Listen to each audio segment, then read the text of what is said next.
Shalom Bapak Ibu Saudara yang dikasihi oleh Tuhan kita Yesus Kristus. Jumpa kembali di dalam podcast Mutiara hari ini.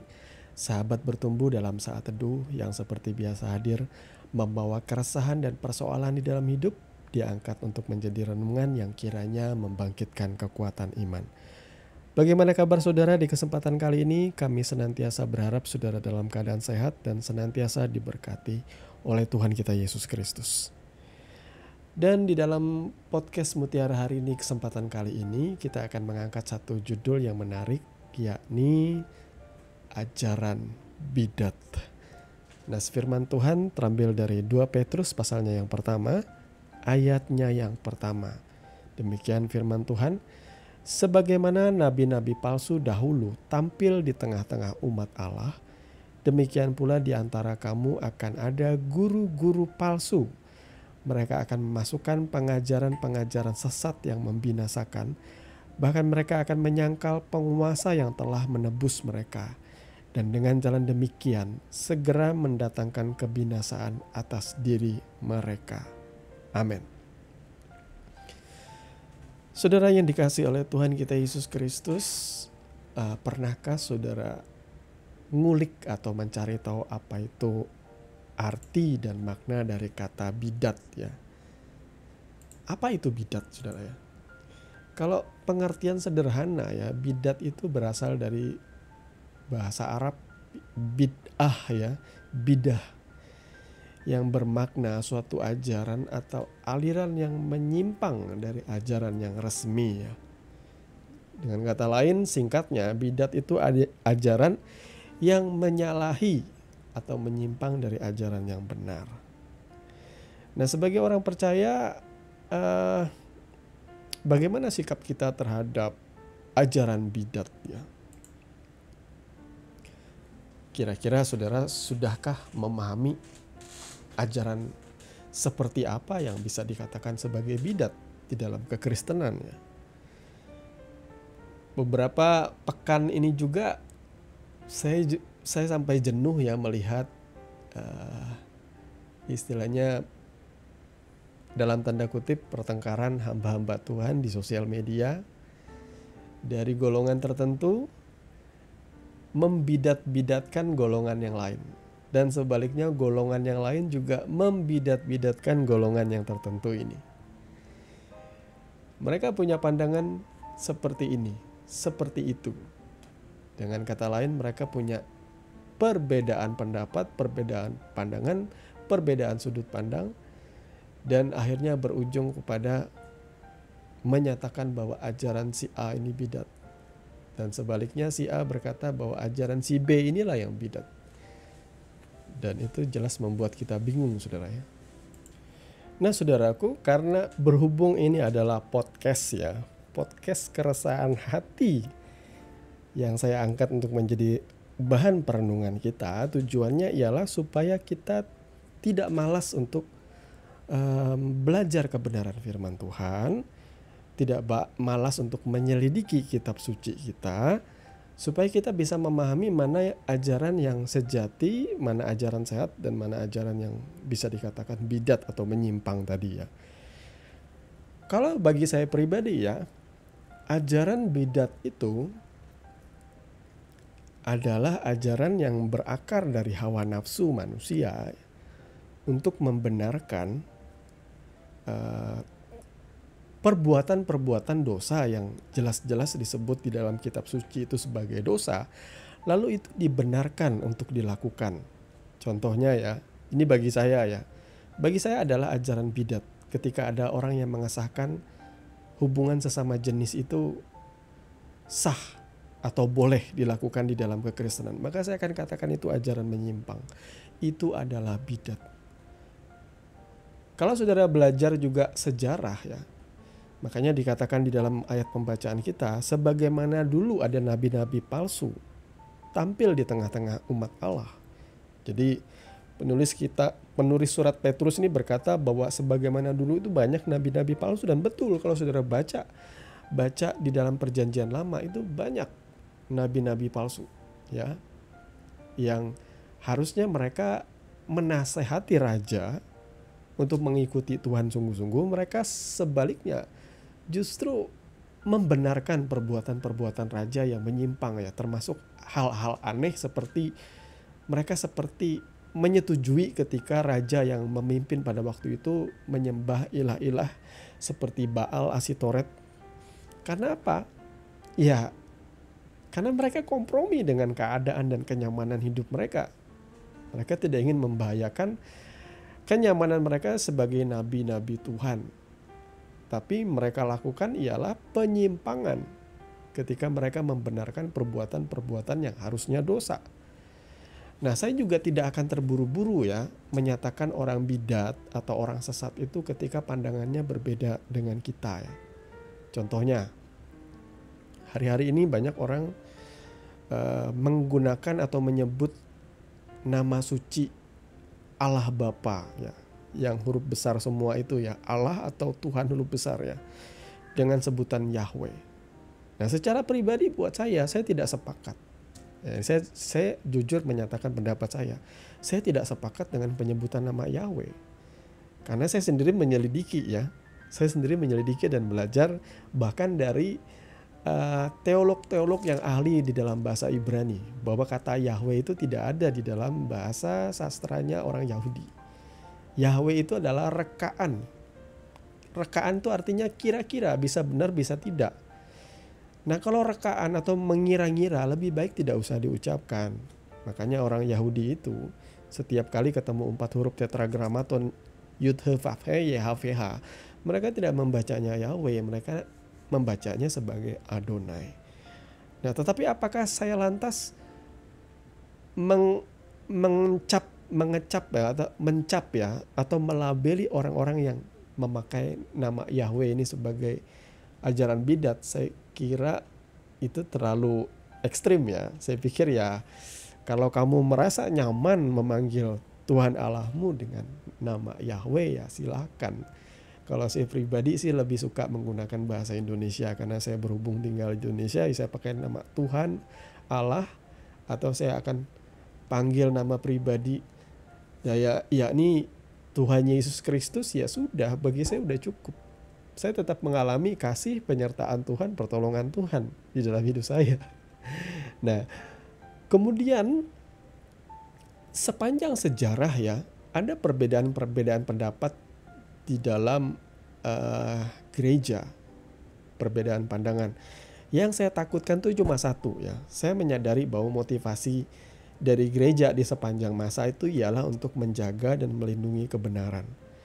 Tetapi menjaga dan melindungi kebenaran itu tidak lantas kita melupakan satu hal yang paling penting, yakni kasih. Makanya Rasul Paulus berkata, sekalipun aku bisa melakukan ini itu, bisa berbahasa malaikat, bisa memahami rahasia-rahasia surgawi, bahkan sekalipun aku memberi diriku untuk dibakar, Rasul Paulus berkata, kalau aku tidak memiliki kasih, maka sia-sia. Nah, ini yang jadi concern harusnya buat kita gereja masa kini ya. Saudara boleh saja berbeda pandangan atau berbeda pendapat orang lain, tetapi tidak lantas saudara membidat-bidatkan orang. Atau jangan juga karena saudara merasa pandangan saudara paling benar, lalu saudara berkata bahwa yang berbeda dengan saudara tidak akan masuk surga. Oh, yang beda sama kami tidak akan masuk langit baru dan bumi baru. Oh, jangan seperti itu. Oh, yang tidak sama dengan kami tidak mengalami pembaruan dalam hidupnya. Oh, jangan seperti itu. Karena saya juga merasa tidak mengikuti aliran-aliran yang baru-baru ini heboh atau ribut. Saya tetap mengalami pertumbuhan rohani kok ketika awal mula saya bertobat, mengenal Yesus, saya cinta Tuhan sampai hari ini. Mari tidak usahlah kita terlalu mudah untuk membidat-bidatkannya. Jadi saya ingat saya pernah belajar dari sebuah literatur ya, yang berkata bahwa di zaman abad-abad sekitar abad pertengahan ya, di masa kekristenan pada waktu itu bertumbuh dengan pesat, dan ada begitu banyak pemimpin-pemimpin agama yang memiliki jabatan rangkap. Mereka juga menjadi pejabat-pejabat pemerintah. Dan pada masa itu tidak boleh sembarangan orang untuk memegang Alkitab ya. Karena ini lagi semangat untuk melindungi kebenaran supaya tidak ada yang namanya bidat atau penyesatan. Akhirnya Alkitab itu, kitab suci itu diterjemahkan di dalam bahasa eksklusif, yaitu bahasa Latin ya. Jadi ini adalah bahasa orang cendekiawan ya. Orang-orang bangsawan yang punya bahasa ini ya, yang memahami bahasa Latin ini. Supaya hal itu dirahasiakan, supaya tujuannya supaya tidak ada penafsiran liar dari jemaat-jemaat kalau bebas memegang Alkitab ya. Tetapi apa akibatnya? Proteksi yang berlebihan seperti ini untuk menjaga yang namanya penyesatan, dan Alkitab hanya dipegang oleh rohaniwan atau cendekiawan rohani semata, hal itu justru mencobai hawa nafsu. Ya, makanya Alkitab kalau kita baca ayat seterusnya ya, bahwa pemimpin-pemimpin agama itu mengikuti bahwa maksudnya penyesat-penyesat ini, guru-guru palsu ini dikuasai oleh hawa nafsu. Cara hidup mereka itu penuh dengan hawa nafsu. Betul ini. Sejarah juga mencatat ya, bahwa ada sejarah kelam dari gereja pada waktu dipimpin oleh para pemimpin-pemimpin agama yang mabuk akan kehidupan layaknya raja. Mereka lantas merumuskan ada doktrin-doktrin yang memang menyimpang dari kebenaran sejati. Ya, saya sebut saja salah satunya yang sudah banyak kali saya bahas, yakni munculnya yang namanya surat pengampunan dosa. Jadi kalau orang punya uang, dosanya pengen diampuni, mereka harus menebus surat-surat itu yang dikeluarkan oleh para imam. Jadi hal-hal yang seperti ini, padahal mereka rohaniwan, mereka adalah elit-elit rohani, tetapi mereka memanfaatkan keadaan untuk mencari keuntungan diri mereka sendiri. Mereka didorong oleh hawa nafsu atau cara hidup mereka yang penuh dengan hawa nafsu. Lucu ya, mereka di masa itu menjaga kebenaran itu dan melindungi kebenaran itu dari penyesatan, tetapi justru mereka yang menjadi penyesat, justru mereka yang menjadi bidatnya. Sehingga puji syukur kepada Tuhan, hari ini Alkitab kita sudah diterjemahkan ke dalam berbagai-bagai macam bahasa, bahkan ke dalam bahasa Indonesia, yang saya katakan walaupun penerjemahannya banyak kali tidak sempurna ya, karena bahasa Ibrani dan bahasa Yunani itu satu kata saja itu sulit dijelaskan kalau dari sudut pandang kita orang Indonesia ya. Sehingga kenapa sebabnya itu butuh penyempurnaan, dan kenapa juga sebabnya kita butuh adanya padanan-padanan dari terjemahan-terjemahan lain supaya kita nggak kehilangan makna atau lost in translation ya. Jadi memahami firman Tuhan itu, sekali lagi kita harus kembali kepada ide atau pola pikir sang penulis.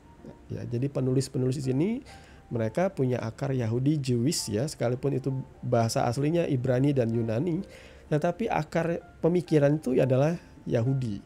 Jadi untuk kita memahami itu, kita tidak boleh lupa kita juga harus memahami sastranya, budayanya, adat istiadatnya, tata keramanya, baru kita bisa mendapatkan gambaran yang lengkap ya, karena kita pasti bakal miss. Nah, di dalam pemahaman kita untuk memahami kebenaran firman itu, saya yakin sifatnya akan jadi progresif. Artinya hari ini kita punya pemahaman seperti ini dan ternyata pemahaman kita masih keliru. Tetapi tenang saja, saudara, tidak lantas saya akan cap bidat. Saudara sedang belajar memahami di dalam perjalanan saudara mengikuti Tuhan ya. Di dalam pertumbuhan rohani saya dulunya juga saya memahami bahwa di dalam gereja itu ada sebuah ajaran yang sedikit menyimpang yang namanya ajaran tentang persembahan ya. Salah satunya ialah persembahan persepuluhan dan buah sulung.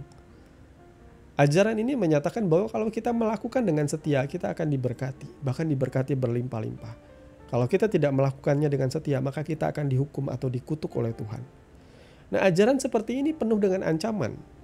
Jadi saya mau katakan ajaran seperti ini bisa kita bilang sebagai ajaran bidat, karena ajaran ini dimotivasi oleh hawa nafsu. Maaf ya, dari oknum-oknum tertentu yang ingin mendapatkan keuntungan sebanyak-banyaknya dari jemaat, dari persembahan jemaat. Ya. Jadi sekali lagi, ajaran bidat itu biasanya didasari oleh hawa nafsu. Hanya dulu kita diajar, kamu harus bayar persepuluhan, kamu harus bayar buah sulung. Buah sulung itu artinya seluruh gaji kita diberikan utuh. Padahal konsep dasarnya ketika kita menyelidiki dan ketika kita mau belajar kembali, kita akan mendapati bahwa faktanya tidak seperti itu. Bahkan persepuluhan itu sudah tidak lagi wajib kita lakukan. Karena itu adalah persepuluhan itu adalah istilahnya perintah eksklusif bagi orang-orang Yahudi keturunan Israel, saudara ya, yang tidak wajib dilakukan oleh orang Kristen di masa perjanjian baru, ya. Bukan berarti lantas kita tidak memberikan persembahan, ya, tetapi biarlah persembahan kita itu didorong oleh karena rasa kasih dan rasa beban kita untuk menopang pelayanan. Tetapi pendeta-pendeta juga kiranya jangan menggunakan kesempatan ini dengan penuh hawa nafsu, menguruk keuntungan untuk menjadi kaya. Karena faktanya seperti itu. Sedihnya ya, hamba-hamba Tuhan banyak kali menunjukkan kehidupan yang penuh dengan hawa nafsu. Mereka mempertontonkan hidup yang layaknya sultan seperti itu, jalan-jalan ke luar negeri, pakai outfit-outfit yang harganya ratusan juta sampai miliaran. Hal ini menjadi jalan Tuhan itu menjadi dihujat. Seolah-olah menjadi pastor itu tujuannya pengen kaya, pengen seperti ini ya. Kok jadi miring atau jadi menyimpang rasanya. Seharusnya kan seorang hamba Tuhan sejatinya itu ya seperti Yesus ya, saudara ya. Bahkan dia menyerahkan nyawanya mati di atas kayu salib ya. Hari ini gereja Tuhan menyedihkan ya. Mereka lebih baik mengorbankan domba-dombanya daripada mengorbankan dirinya untuk jemaat-jemaatnya. Enggak. Wah, tidak sedikit gereja-gereja Tuhan yang berkata, berikan persembahanmu buat gereja yang terbaik. Tapi ketika ada jemaat yang sakit tidak diperhatikan. Tapi jemaat dipaksa untuk memberi persembahan terus. Ketika jemaat ada yang melahirkan gak punya uang, ketika jemaat sakit gak punya uang, tidak ada tuh gereja menyatakan kasih Tuhan bagi jemaatnya. Jadi hati-hati saudaraku ya, di dalam kita memahami kebenaran firman Tuhan. Kalau soal pemahaman kita tentang Tuhan, soal usaha manusia untuk memahami Tuhan, bagi saya itu wajar untuk kita berbeda ya. Wajar untuk kita berbeda, tetapi kita juga harus menghormati. Kalau katakanlah seperti ini, seorang akademisi ya, orang-orang kuliah itu ya, khususnya orang-orang kuliah teologi ya, saya yakin mereka akan belajar dari pendahulu-pendahulunya. Katakan teolog-teolog yang dulu pernah ada. Mereka akan memberikan sudut pandang yang baik gitu ya. Sehingga kita tidak perlu capek-capek lagi mengulang dari awal. Jadi pandangan-pandangan mereka yang biasanya kita kutip di dalam daftar pustaka kita ya, ada catatan-catatan tertentu yang menjadi referensi kita. Hal ini bagus. Demikian juga dengan sejarah gereja. Saya pikir ya tidak ada salahnya kita menghormati bapak-bapak gereja. Mereka yang istilahnya memiliki jasa yang besar. Kita bisa katakan merumuskan konsep-konsep yang benar sehingga kita dijauhkan dari kesesatan. Kemudian juga mereka berjasa besar sih, kita memberikan apresiasi di dalam hal kanon Alkitab kita sampai hari ini bisa lengkap ya. Kecuali kalau mereka hidup di dalam dosa dan mereka mengesahkan perbuatan-perbuatan yang sumbang di dalam gereja, maka hal itu kita bisa katakan bidat. Tapi kalau perbedaan itu cuma di dalam konsep pemahaman mengenai Tuhan khususnya yang tidak terpahami itu, ya janganlah kita saling membidat-bidatkan. Sekali lagi saya akan kembali berkata bahwa mari kita belajar dari kebiasaan rabi-rabi atau guru-guru di Yahudi ya, guru-guru agama Yahudi itu mereka seringkali berdiskusi, dan diskusi mereka biasanya akan menghasilkan kesimpulan yang tidak cuma satu, bisa 2, 3 atau 4 kesimpulan yang berbeda-beda. Tetapi itulah kekayaan, sudut pandang kekayaan intelektual, supaya sudut-sudut pandang itu membuat kita semakin kaya di dalam berpikir ya. Jadi saya mau kasih tahu Bapak Ibu Saudara yang dikasihi oleh Tuhan kita Yesus Kristus, mari bagaimana cara kita mewaspadai ajaran bidat? Maka jawabannya ajaran bidat biasanya itu disokong atau ditopang oleh cara hidup yang penuh dengan hawa nafsu. Maka kalau ada ajaran-ajaran yang membenarkan perbuatan-perbuatan dosa, ya, penyimpangan-penyimpangan, maka itu adalah bidat. Tetapi kalau ada ajaran-ajaran yang cuma berkenaan dengan perbedaan pandangan, ya kita jangan terburu-buru melabeli orang itu bidat. Izinkan waktu mengajarkan dia supaya bertumbuh. Cuma masalahnya memang kita harus akui ya, bagaimana kalau pertanyaannya begini, bagaimana kalau ada pemimpin agama yang sudah punya nama besar dan dia mengeluarkan ajaran yang baru yang bertentangan dengan ajaran-ajaran resmi yang sudah ada.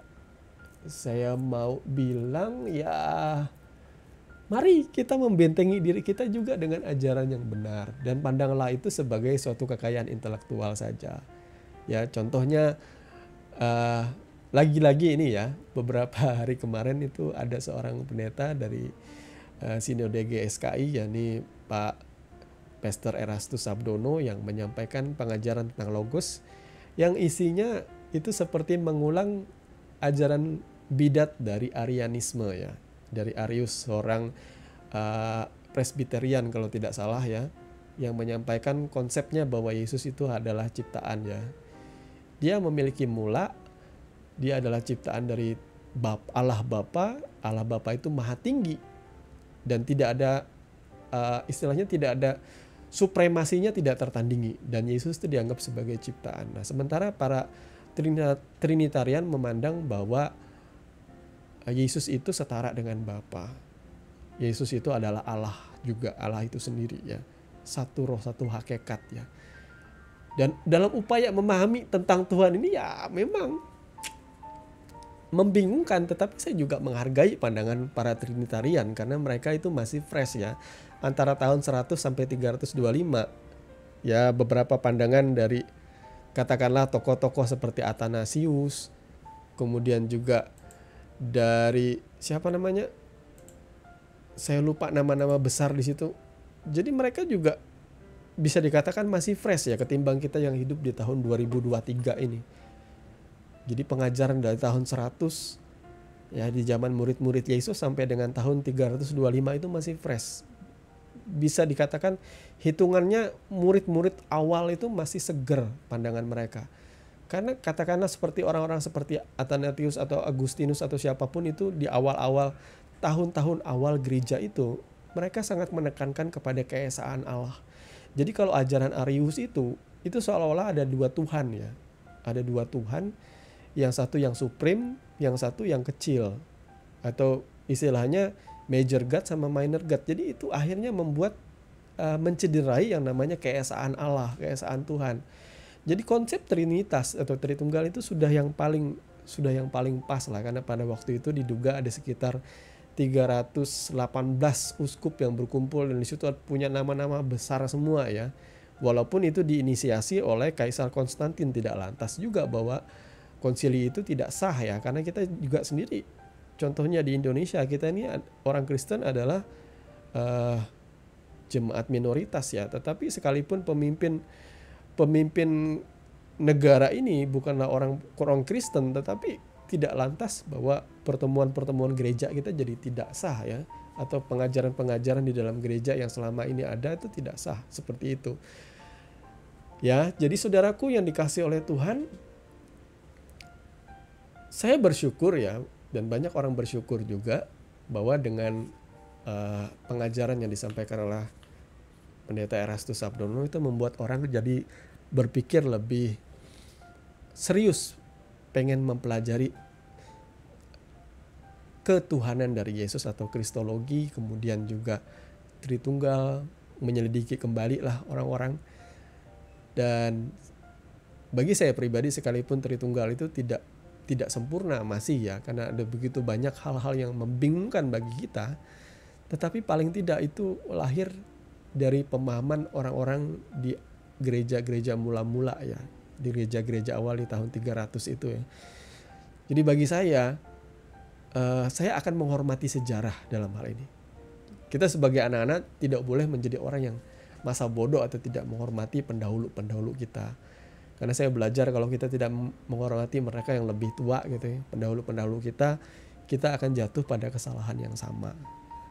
Saya juga sebagai seorang anak harus belajar dari kesalahan orang tua saya, supaya saya pun tidak akan mengulangi hal yang sama seperti itulah. Jadi Bapak Ibu Saudara yang dikasihi oleh Tuhan kita Yesus Kristus, mari kita membekali diri kita. Kalau saudara yang baru bertobat mengikuti Yesus, mari sungguh-sungguh dulu belajar kebenaran-kebenaran pokok hidup di dalam kasih. Kejarlah yang utama dulu. Jangan mengejar hal-hal yang dicari-cari, kata firman Tuhan. Jangan kamu ribut gara-gara soal yang dicari-cari ya. Dan kamu tahu bahwa persoalan itu hanya menimbulkan pertengkaran. Sementara hamba Tuhan tidak boleh harusnya bertengkar ya. Ya, ini ada ayat firman-Nya saudara ya. Ya, saya cari dulu ya pertengkaran. Ya, di dalam perjanjian baru itu ada. Ya, 2 Timotius 2 ya, ayat 3. Hindarilah soal-soal yang dicari-cari, yang bodoh dan yang tidak layak. Engkau tahu bahwa soal-soal itu menimbulkan pertengkaran. Ya, sementara sedangkan seorang hamba Tuhan tidak boleh bertengkar, tetapi harus ramah terhadap semua orang. Ia harus cakap, mengajar, sabar, dan dengan lemah lembut menuntun orang yang suka melawan. Sebab mungkin Tuhan memberikan kesempatan kepada mereka untuk bertobat dan memimpin mereka sehingga mereka mengenal kebenaran. Jadi saudaraku, kalau buahnya ya dari kebenaran yang kita ajarkan itu malah menimbulkan pertengkaran, ya sebaiknya pengajaran-pengajaran itu ya ini dulu lah, dicek ulang lagi lah, seperti itu ya, di cross check lagi lah. Kalau saudara yakin pun, saya juga sangat merasa kasihan ya kalau kita sebagai pemimpin gereja memaksakan konsep kita kepada orang lain. Kalau itu batasannya adalah pemahaman mengenai Tuhan, ya lebih baik kita mengajarkan hal-hal yang pokok aja terlebih dahulu, supaya orang bertumbuh dalam kebenaran, tidak jadi bingung. Akhirnya karena bertengkar orang bingung, jemaat yang jadi korban saudara ya. Tuhan Yesus kiranya memberkati saudara sekalian, dan mari kita berdoa. Bapa, di dalam nama Tuhan Yesus, terima kasih untuk kebenaran firman yang Tuhan sudah ajarkan dalam hidup kami.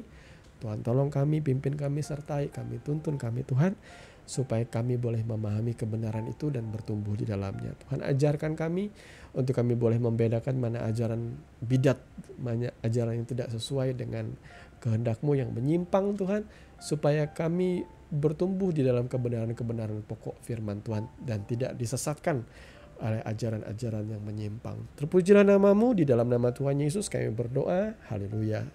Amin. Saudaraku yang dikasihi Tuhan, saudara sudah mendengarkan kebenaran firman yang kiranya boleh menjadi dasar dan kekuatan di dalam setiap kehidupan saudara. Sampai bertemu lagi di podcast Renungan Firman Mutiara hari ini yang berikutnya. Kasih karunia menyertai saudara sekalian. Shalom.